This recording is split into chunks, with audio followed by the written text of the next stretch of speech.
the data point that I like the best is, how can we impact a driver's day?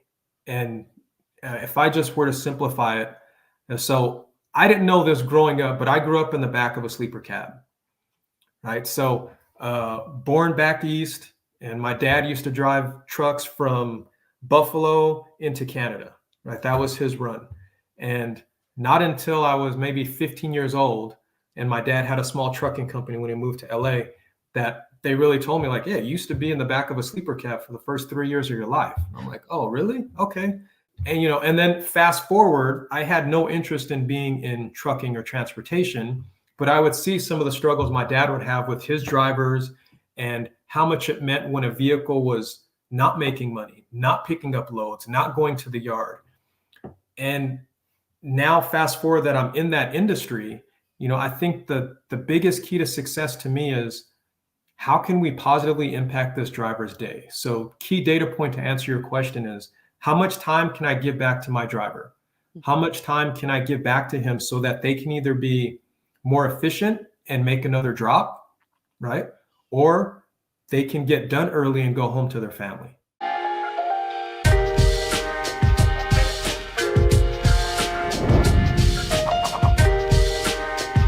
Welcome into another episode of Everything is Logistics, a podcast for the thinkers in freight. I am your host, Blythe Brumleve, and we are proudly presented by SPI Logistics. And we've got another good episode for y'all today. I'm happy to welcome in Dwanye Lazarre. He is the Director of Strategic Accounts over at Trimble. We're going to be talking about mapping technology and how it impacts driver safety. So, Dwanye, welcome to the show. Yeah, thank you so much for having me. Excited to be here.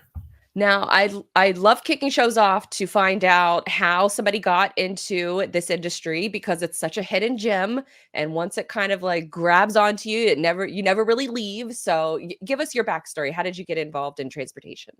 Yeah, interesting story. So I was in the telecommunications industry for 10 plus years, doing a lot of different things when it comes to end users and customers and building networks, basically resell channel networks, things of that nature. I did everything back and forth. So if you needed a high-end bandwidth, or if you needed, now it's like a thing of the past, but just voice over IP phones, right? All of that stuff, data centers, that was my background.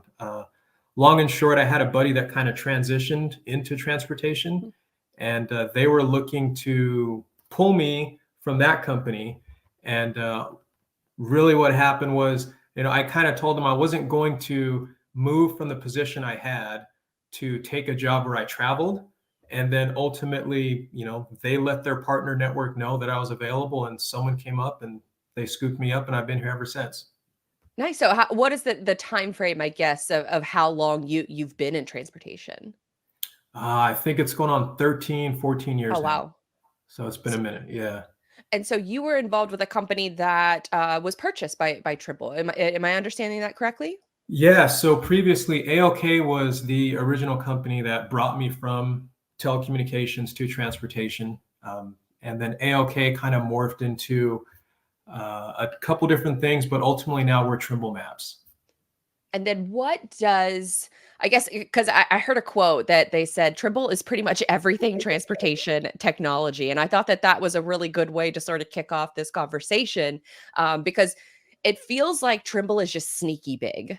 And they have, kind of like a bunch of different products, and you don't really realize how sneaky big they are until you're looking at all of the different, I was aware of them in transportation, but, so many other things that Trimble is involved with. And we'll get into the transportation side in just a second. But from a high level view, where is sort of Trimble, covering from an industry perspective? Is it all industries? I imagine like maps connect all industries? Yeah, Kind of give us that eagle eye view. it's so interesting, right? So there's really, if you want to think of it as two halves, and Trimble does a lot of different things, but if I could simplify it, you have the T&L sector, which is what we'll dive in today, which is transportation logistics, right? So transforming the way that you move freight and trying to optimize that and really transform the way that people use the technology. That's the underlying piece to everything that happens and shows up on a shelf or shows up in your home, right? That's the T&L sector. But then there's also the AECO sector, which really is which is architecture, engineering, construction, and owners, right? So that's the other piece. That's going to be a huge part of the business, but previously it was like called our geospatial division.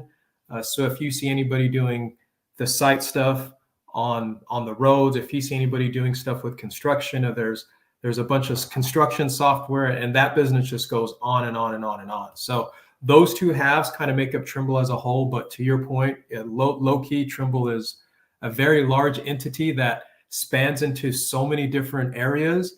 And ultimately, what I love about it is it gives us all these various data points that we can deliver into solutions for the transportation sector. So I think it's excellent. Yeah, and it's funny you say that because now it all makes sense. My dad has been just to take a little, sideways part of this conversation. My dad has been trying to go to the Masters golf tournament. For anybody who doesn't know, you should know what the Masters is. Yeah. But he's been trying to go to the Masters for like 10, 15 years now. He finally got tickets this year. Me and my brother were able to go with them, and there were these Trimble cameras set up all over the course. Do you have any idea what those things were doing? It was the guy couldn't really explain it to me on the course itself. Yeah, I don't know exactly what they're doing, but if I was there, they'd probably be there to help me find my ball after I shank it. So I think it Okay. has Well, to do with global positioning and a number of different things, but I don't know specifically what the cameras are doing there. that was it was sort of I always try to find like, what are the transportation companies or the logistics companies at major like sporting events, and seeing those cameras all over the place, the Trimble cameras, and I was like, they have to be, and I think you're right. It has to be some kind of like golf ball mapping Yeah, like some technology. global positioning stuff, and you can see it from a map. This is exactly where your ball is, so you don't have to take a Exactly. one-stroke penalty, right? Unless it's me, I won't even talk about my score. I just drive the golf cart now. That's how embarrassing it is. Yeah, I'll just take the drop. It's all good. I'll take the penalty. Okay, so you've been involved with mapping technology for a long time. So I think you said 13 years earlier. So because of, I guess, of the evolution of maps going from, the printed material that you have in the back of your car or the back of your truck to a digital environment that you have on a variety of devices, how does that transition happen? Did it happen for, all at once, or how did you guys start building that mapping technology up? Yeah, it's so interesting. So the founder, actually, Alan Kornhauser, that started this. All of this stuff that drivers use today, well, we hope that they use today, right? But most of fleets out there today use some type of technology in the back office to basically understand this is your origin pair, this is your destination pair. Together, that's your OD pair. I want to start here, end here. How do I do that? How do I get there? Right? All of that stuff used to be housed in a book. So it was the household goods book, and you would basically look up your origin, look up where you're going, and it would give you an idea, kind of like when you used to go and look in an encyclopedia to find data. Now you just type it onto your web browser, right? So same type of thing. So taking that and moving it from a print format to a digital format, it used to be delivered on a CD, or excuse me, even before CDs, on a floppy, right? So a floppy would get delivered, you'd install the software onto your hard drive, more than likely some desktop computer or desktop server at your office site, and then you type in locations and it spit out information. So that's kind of the origin, and then it's kind of morphed to where we are now, where everything is kind of plug and play, drag and drop, pop something up on your phone, look at an app, and you get all the detail that you want surrounding the location, how to get there, time to leave, best possible routes to take, what my vehicle specific parameters are, right? How tall, how heavy, how wide, how long, what am I hauling, what time of day do I want to leave? Like all that data goes into it, and then it ultimately just spits out a route line for a driver. And now they can go off about their day without having to look into a book or call dispatch to say, how do I get to this location? Now, is it all sort of, first party data, or do you have, I guess, sort of data partners that you connect with or you integrate with? What does that look like? Yeah, great question. So we do the vast majority of it on our own, right? So we house our own data, we procure our own data, and we have several hundred folks that are on a data team that they're constantly just getting data. The problem that you run into is it's an imperfect science, right? So we may have it perfectly correct today, at, I'm in a mountain time, so at 1:12 p.m., but then now somebody just changed a road segment, added an off ramp, created a new road, or changed the height of a freeway bridge, whatever the case may be. So it's constantly changing. So what we do is we have our base data, which is ours, that we own and maintain and procure on a random basis, right? We constantly are updating things. And then what happens is we partner with other folks for the pieces that we're not so strong in. So when you leave the North American market, or when you leave and go into certain regions where maybe we're not as strong, we'll just partner with the best providers there. The way that I explain it to a customer is it's kind of the best of both worlds, right? So you have our data, which is tried and true, and has been serving the industry for 30 plus years. I could throw out a name like PC Myler, and more than likely everybody knows what PC Myler is. It's kind of the standard in transportation. If I want to know how to start or finish a route, it's PC Myler. If I want to pay a driver, it's PC Myler. If I want to route something or rate something, it's PC Myler. So if I'm working for the Department of Defense, it's a PC Myler contract, right? So all those things are based off of PC Myler. And then ultimately what we do is that underlying data, as we continue to increase it and make it better, any regions where we're short, if you go into a different part of the world where we're not as strong, we just partner with the local data provider and then piece that together with our data. Now, does Trimble have satellites for mapping technology or anything like that? Because I just did an episode on satellites and just had kind of just a oh wow, this is really impactful. And there's a lot of companies that are sending satellites up into space for weather, GPS needs, things like that. Or is that more of a partnership that Trimble has?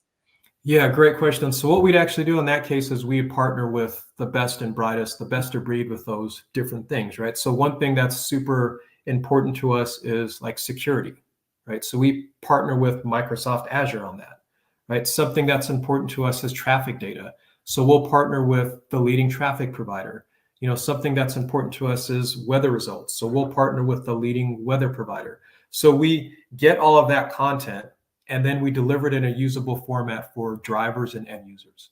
That's awesome. And so I don't want to say it's just a route, but there's a lot of factors going into determining what the best route is. But what are maybe some other applications that some of this foundational technology is being used for, or maybe other products? Yeah, it's actually so many different products, right? So you have at its base level, at its core, driver hops into a vehicle and driver wants to get from Las Vegas. I say Las Vegas because that's where the conference is. And they want to go back home and they want to go to Nashville, right? So they basically just need a route and they want to get there safe. But then you start the complexity. You want to know, well, what's the best time of day to leave? What do traffic conditions look like? Are there any weather incursions that I'm going to run into here? What's the height, width, weight of my vehicle? Am I allowed to dip in and out of international borders?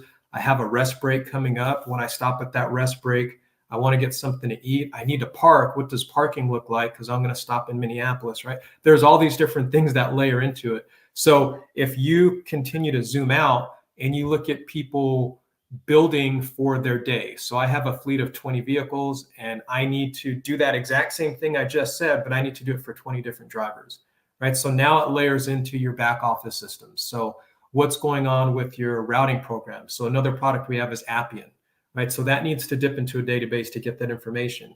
And then maybe there's more on the TMS side. So we have some proprietary information in-house and we are using, one of our products from Trimble and Logistics, like a TMW suite as your TMS system.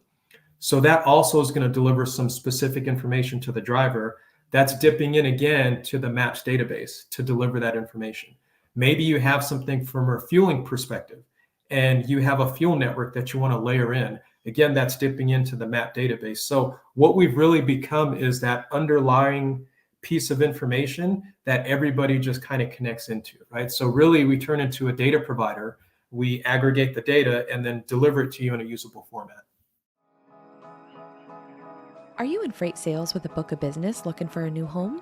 Or perhaps you're a freight agent in need of a better partnership? These are the kinds of conversations we're exploring in our podcast interview series called The Freight Agent Trenches, sponsored by SPI Logistics.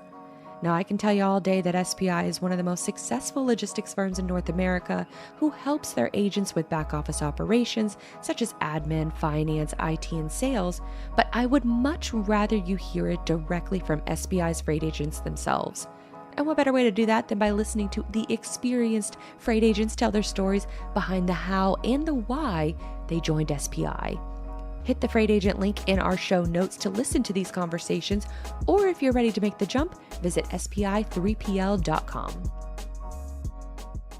Oh, that's super cool. And it sounds like this is something hopefully, well, probably not available to, I guess the private sector of like, just a regular car. Like I couldn't just go out into my SUV and be able to use Trimble maps, or ideally I would love to if I could, but I don't know if I'm the target market for that. Yeah, so that's really funny. You mentioned that because we're one of the few options that we completely serve the transportation industry, right? So I just call it, if you are a professional driver for a living and you drive a vehicle that is of any dimension, height, width, weight restrictions, and you have to abide by certain restrictions, then we have a solution for you, right? But on the flip side, if you're just bumping around in your personal vehicle, we also have Copilot that can give you auto directions. Now, what's really nice about that is we're trying again to blend that together where we know in that space, people just say, I'm going to make sure my phone's off, but they're going to say, hey, Siri, get me directions to blank. Let me make sure it doesn't beep. I did it. So they're going to do that, right? Or they're going to pull up Waze, or they're going to pull up some type of mapping platform. So we compete in that space as well. And what that allows us to do is it allows professional drivers to get the look and feel of just a natural consumer app, right? So we have to give you clean UI. We have to give you very clean directions. We have to give you traffic indicators. We have to have, spoken directions, full text to speech, because we compete in that landscape. But what we do is we take all that feedback from those users, and then we adjust that, and then we provide it to the professional landscape. That's super interesting. So you said it basically almost not just a big semi truck, but a variety of commercial fleets. Is that accurate? Yeah. If you are getting something delivered to your home, I would say there's a very good chance that the mapping engine behind that is provided by us. Awesome. And that is, I heard another, one of the, I guess the drivers have asked, why does Google Maps show me a different mileage count than PC Miler?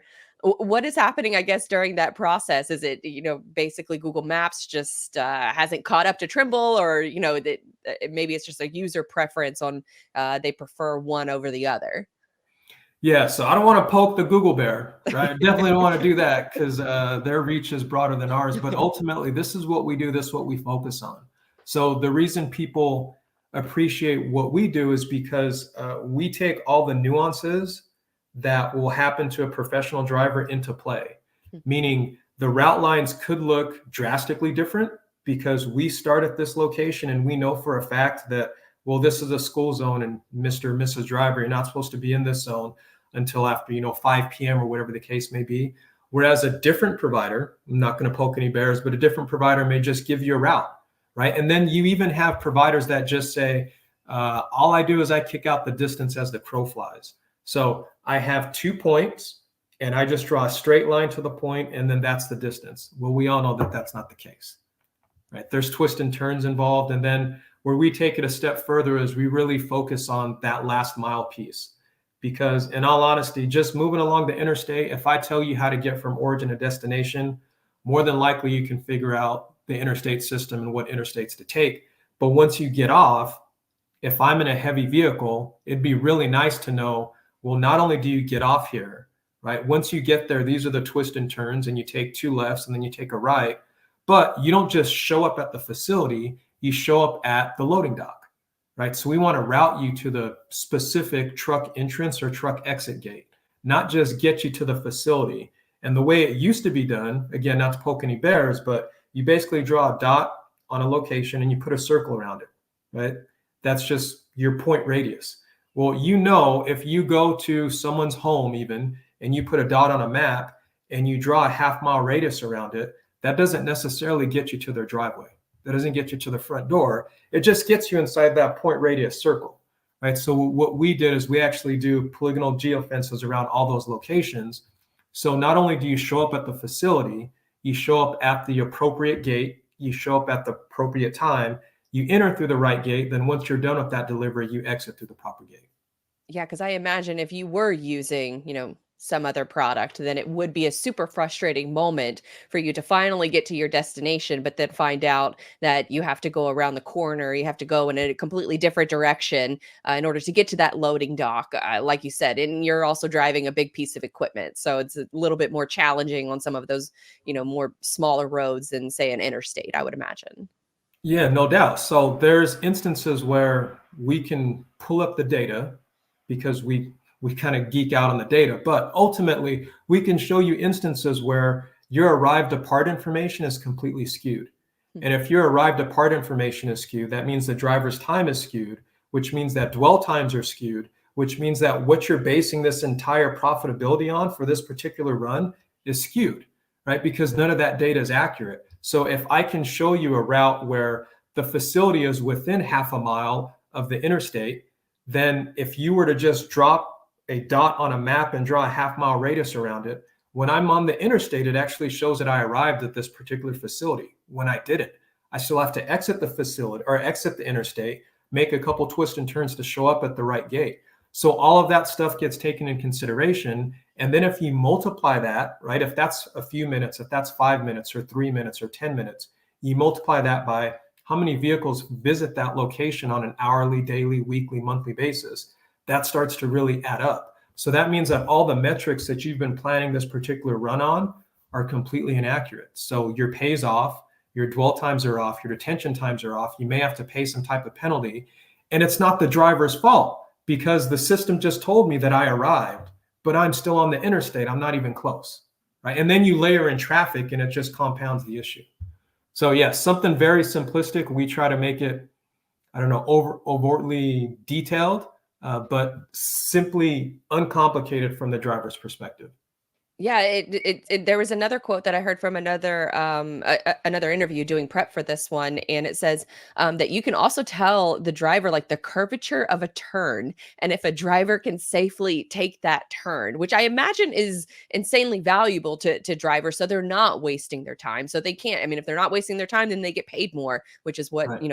Drivers always want to see. But that's crazy that you could put that kind of data point on top of all of the other data points that you just mentioned. Yeah, there's so much to it, right? If we even go deeper down the rabbit hole, we start talking about the high rollover locations, right? Something that you're talking about right now. We start to talk about traffic slowdown alerts. So if I'm driving a big rig, right, and I'm cruising on the interstate, I'm going 65 miles per hour, it takes longer for me to stop than it does you in your personal vehicle going 65 miles per hour, right? I have a lot more tonnage behind me.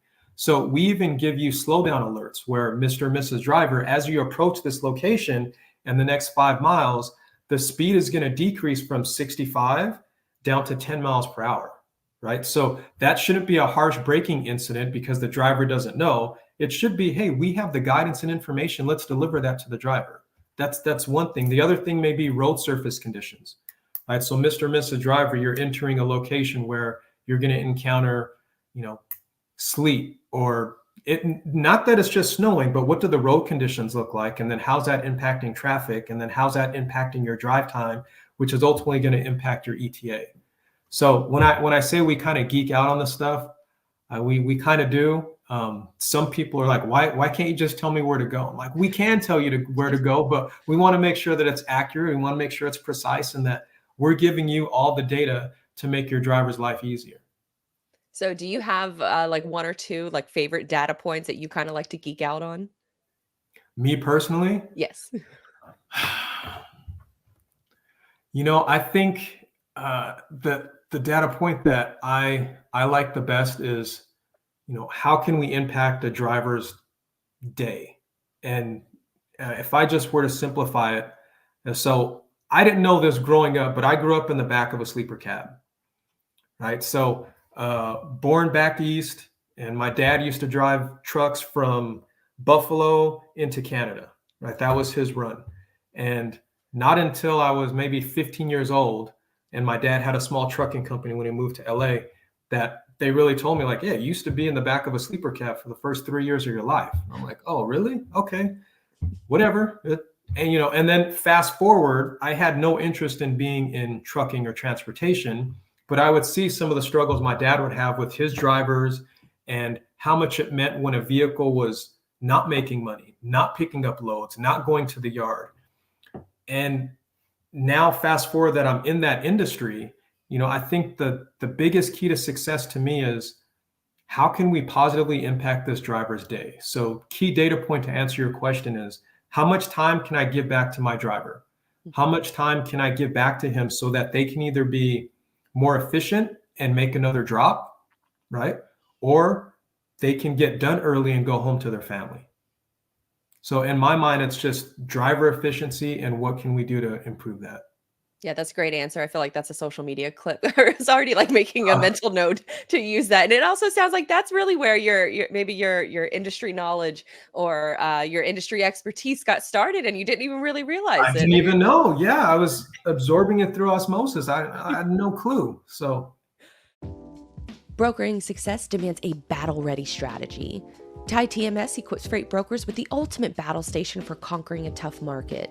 With TIE, brokers gain access to a comprehensive platform where rate intelligence and quote history converge on a single screen. It's not just a page, it's a strategic command center designed to help brokers win.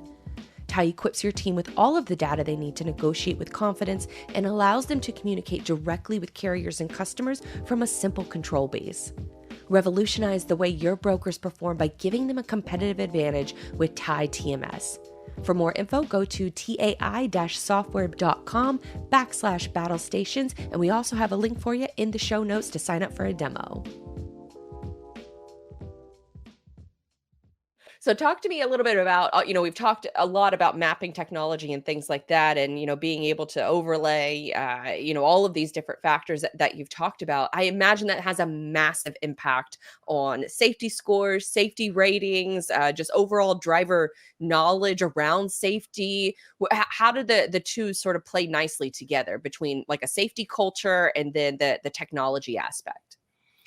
It's funny you say that. So going back to something I mentioned earlier, safety is key, right? And the safety starts with, we need to make sure that we're securing the customer's data. We need to make sure that the solutions we're delivering to them are safe. And once that solution is in-house, that again, that's safe, right? That's kind of that bridge there. And I think when you translate that from cybersecurity to physical security, that takes into consideration not putting our drivers in the wrong place at the wrong time. Not obviously, the obvious one. You'll see, you can go look at a whole bunch of pictures, and I feel bad when you see it, but drivers in these ridiculous situations, right, where you have to call a tow truck and you have to be pulled out, or you rip the top off the trailer, or you're in some weird jackknife situation with your trailer. All that's just no bueno, right? That's just all bad stuff. So taking that in consideration, making sure that the vehicle is physically safe, the driver is physically safe. Then you take that a step further and you still have all the fines and different things associated with that. So I think where it really comes together is making sure that the data is safe, making sure that the data we deliver keeps the driver and vehicle safe, and making sure that the product that we're offering gives the driver the flexibility to be safe at all given times. Yeah, that right. makes So a ton of those things play off of their driver score, and it helps with their efficiency again. So how do you know? Because I just thought again about that same quote about just preventing like the truck turning over, trying to take a too sharp of a turn. How does it? What does the process look like that you see an action being taken like that in a truck? And that's something that you can look back on and be like, oh well, this is something that I could have done this here. When does the process happen of taking a corrective action versus a preemptive action where it turns into, okay, we have enough data around this particular point, we are going to turn that into almost like a warning system or an alert system for the driver? Does that make sense? No, that makes perfect sense. And to your point, I consider us a proactive technology, meaning all those things that you're talking about, we take them in consideration before the driver even starts their route. So understanding where you are, where you're going, what type of vehicle you're in, we'll prescribe a route line that takes out all of those I'll just call it gotcha moments, Hmm. right? Uh-oh, gotcha, can't make this turn. Gotcha, going up the wrong hill. I'm carrying potato chips. They're going to pop because you took me to the wrong elevation, right? All right, gotcha. I'm in a speed zone, speed trap. All right, gotcha. This is a low bridge, right? So what we do is we do our best to take all that information out of the route line and then deliver the driver a route line that's actually going to get them from start to finish, but get them there safely and efficiently. So that stuff doesn't happen. Now, being that as it may, humans are going to do what humans are going to do, right? We're not all robo taxis. So what happens is a driver may deviate from a route. We give the fleet functionality to say, okay, well, how strict do you want this adherence, right? If a driver does start to deviate from a route, do you want notification in cab? Do you want notification in the back office? Once that happens, we're now tracking that route, right? We started from your origin and everything was great. You followed the route line. You deviated at mile marker 65 or whatever the case may be.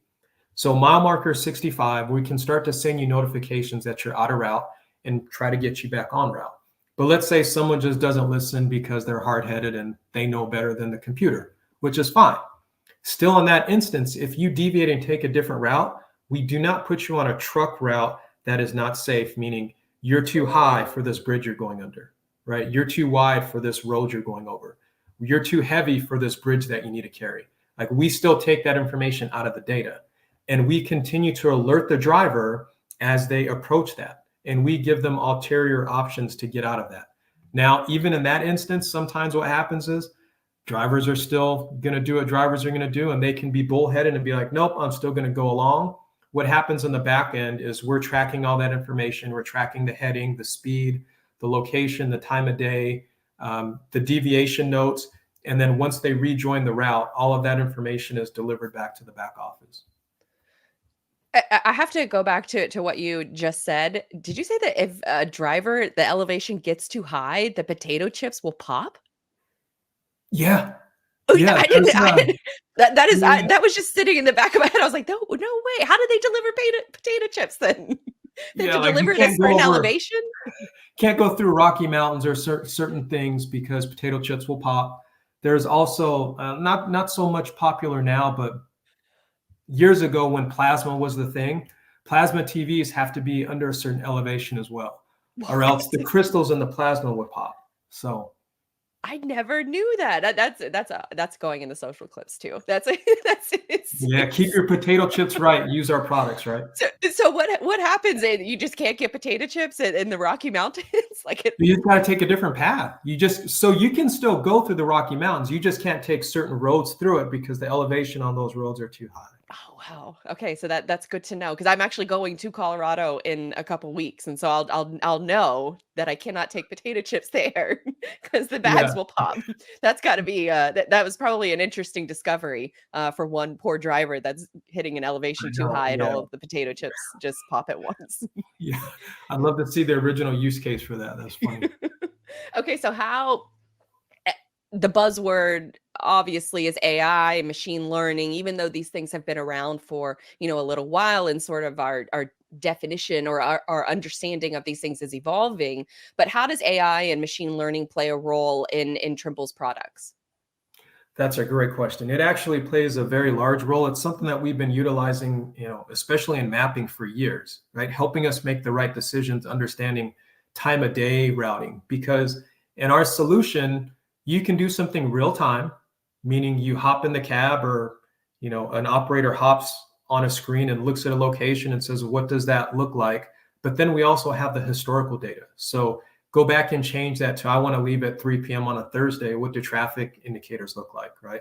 And then help me make the right decision. So as far as routing is concerned, we've been using machine learning and AI for quite some time. I think now we're just taking it to another level within our product set.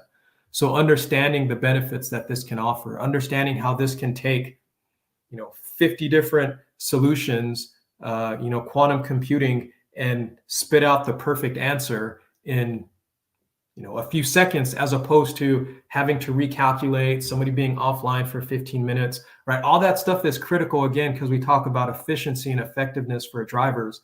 So I think this is going to continue to play a larger role within our product set, and it's just going to help us maintain that level of excellence when we deliver a route to a driver, and it's going to do that across all of our products. And so when you as, director of strategic accounts, when you're talking to maybe your current customers or your prospective customers, what are some of the questions that they're asking? And then how are you answering some of those common, frequently asked questions? Yeah. So what we find with the strategic place is, I think ultimately what we try to establish is, hey, we think we have everything that you're going to possibly need, but we're not arrogant enough to think like that's it, right? So they always ask like, what can you do for us? And our answer is typically, well, where are you trying to go? What are you trying to get accomplished? Because I think one thing we do very well is, if you sit here and we're having this interview on 8/21, right? We're on the pod, 8/21/2024. Our goal is, if we sit down next year, we have either reintroduced things that have been lost, or we've improved on products, or we've delivered something completely new, but we're constantly looking to improve on what we have. So we don't stay stagnant. That's like no good. So anytime you talk to us, especially when we talk about the mapping sector, we're constantly improving and integrating those products so that they can offer additional benefits to the user community. So when they say, what can you do for us? And we say, well, what are you trying to get accomplished? The answer typically turns into, okay, that's super interesting. Have you thought about it this way or that way? And then where it pretty much all comes together is, we now are going to be designing a product. We're going to take the things that we know we have today that you said are pain points, and we're going to solve for that. But now what we're going to do as a strategic partner is, we're going to work with you, the end customer, or the ELD partner in between, or the TMS provider, or whoever it may be. We're going to work together, install the product like we talked about, get that up and running so it's installed within your environment. But now let's continue to learn from that, right? We talk about AI, machine learning. Well, we like to do human learning as well, where we constantly hear what you're talking about. We get that feedback. That goes back to our engineering teams and our development teams and our leadership teams. We sit in rooms and discuss, hey, we talked to 4 different customers this month. They had these issues. I think if we were to put together this type of solution, it would meet the needs of what we see is coming next, right? So that's really the relationship we try to get into, where it's not one-sided. We're not delivering a product and you're cutting us a check. We're delivering a solution that's solving issues, and then we're constantly working together to deliver additional solutions for you and your customer base. That's awesome to hear. And I imagine with a lot of those conversations that you have, you're going to be having some more of those conversations coming up at Trimble's Insight Conference that's taking place in mid-September in Las Vegas. Tell us a little bit about the conference, what folks can expect, all that good stuff. Yeah, so it's like our go-to event. It is our Super Bowl. If I really do feel bad for our marketing teams during this time, because it's like they're working 20 hours a day trying to get stuff buttoned up, right? And don't even get me started on the events team, where they have to arrange all the talent and who's on stage and at what time. So big shout out to them. They do an amazing job. But again, September 15th through the 17th at the Venetian Resort in Las Vegas. That's where we get down. What we ultimately do is, it's a thought leadership where we bring in the brightest minds within transportation. We had, I think, over 500 businesses. Couple thousand people were there last year, and we just want to continue to grow this thing. But what we do, which is, we feel like it's unique, is we want to bring everybody together, right? So you will have somebody sitting in the conference room that is a competitor, and then a competitor, and then a customer in between. And we want all those 3 to shake hands and be like, hey, it's not about you or me. It's about what can we do together, right? And that's kind of the way we approach it. So come check it out. It's amazing. We're going to have Craig Fuller, the CEO of FreightWaves, doing an event. We're going to have Dan Murray from Atri there doing an event.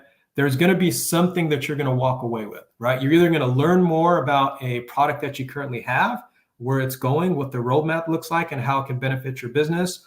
Or guess what? If somebody's not doing what they should do as your current provider, you're going to find their competitor that's going to be trying to earn your business. So from a customer's perspective, if you truly want to be courted, you should show up at this event. Yeah, it's that collaboration over competition mindset, which I think is really great about, events like Insight. And so I guess what is one thing that you're personally looking forward to experiencing at the conference? Is it a particular speaker? Is it maybe one of the networking events? You're at the Venetian, so you're right next to the Sphere, so you gotta catch a show there, maybe, which is incredible. I don't know if you've seen that yet, but it is incredible. What are you personally looking forward to the most? Yeah, I think, I have a speaking engagement there. I'm not so much looking forward to my stuff. What I'm looking forward to the most, it sounds so boring and so vanilla, but honestly, from a strategic perspective, we try to meet as many of our customers one-on-one as possible in a 2.5 day span, which means we're starting at 7:30 in the morning and we're going to 7:30 at night, and then there's after hours at the bar or whatever it is.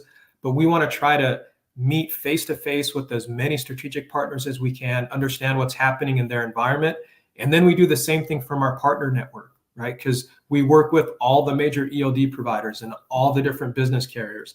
So it's a great opportunity to get in front of them. And then the goal is ultimately, like, I really get a kick out of this when we're sitting someplace and XYZ customer says, I'm having this problem. It may or may not be our problem, but maybe we know the right person. And we say, hold on. We go walk, we're gone for 5-10 minutes. We bring back the person that's going to help solve it. We're sitting there having a cocktail or a beer or just hanging out. And we just solved an issue that they've had as a pain point for quite some time. But because they didn't have the right people in the room, they could never solve it. Right. So those are the moments I look forward to. And those are the ones I get really excited for. Yeah, definitely not boring at all. I think customer insights that every major business, or just if you're a business owner in general, should be talking to their customers, because that's where I think the golden nuggets are, like what you were talking about. And I think that those kind of conversations, it's so much easier to take place at an event like Insight versus, Yeah. just trying to, almost like pester your customer via email to give you those kind of insights. You get those insights at Insight. Yeah, double insight. All right, Dwayne, last couple questions here. Anything else that you feel is important to mention that we haven't already talked about? I think the one thing that I'd like to throw out there is, we, like I mentioned earlier, we know that it's an imperfect science what we do. We also know that even though we try to please all the people all the time, it's not really possible. I would say the thing that I'd want people to know about us is that we honestly do care about each one of those customers that we have on board. And as hard as we worked to earn their business, I feel like that's just kind of the first phase of the relationship, right? Especially what we do in the mapping sector is we have to make sure that we earn our keep like every single day the rents due, right? Every single day we got to make sure that we're bringing value to that customer set. When we're not bringing value, we want to make sure that customers know that they can tell us that. Like, hey, I bought this for this reason. You guys aren't holding up your end of the bargain. Where can we go from here?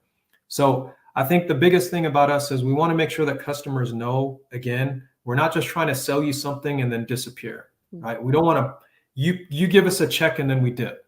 That's not how we do it, right? This is a long-term relationship, and we want to make sure that we constantly have that open communication and that positive feedback or negative feedback, but we just want to make sure that we're getting some type of feedback. Yeah, definitely. It's not just about getting customers, it's about keeping them happy too. So, all right, Dwayne, where can folks follow you? Get connected with somebody over at Trimble Transportation, all that good stuff. Register for Insight. Yeah, please. So you can reach out, you can register for Insight. I should probably know that website off the top of my head. Well, we'll make sure. I'll put a link in the show notes just to make it easy for folks. Okay. So we'll make sure to put it in there. And then also the I think it's transportation.trimble.com. And Yep. then for for folks who LinkedIn. want to connect with you, where can they connect with you? You can follow me on LinkedIn if you want to sync up. You can definitely come to Insight. I'll be on stage for an event or so, and you can see me there. Or if you just want to chop it up, you can reach me at Dwanye_Lazarre at Trimble.com. Awesome. Well, this is a great conversation. Thank you for geeking out with me on some of these, mapping technology and how this all sort of fits together, because I think that's an aspect of this industry that isn't talked about enough. So appreciate the conversation and hope to see you at Insight. Yeah, this was a lot of fun. Thanks for having me. Appreciate it. Absolutely.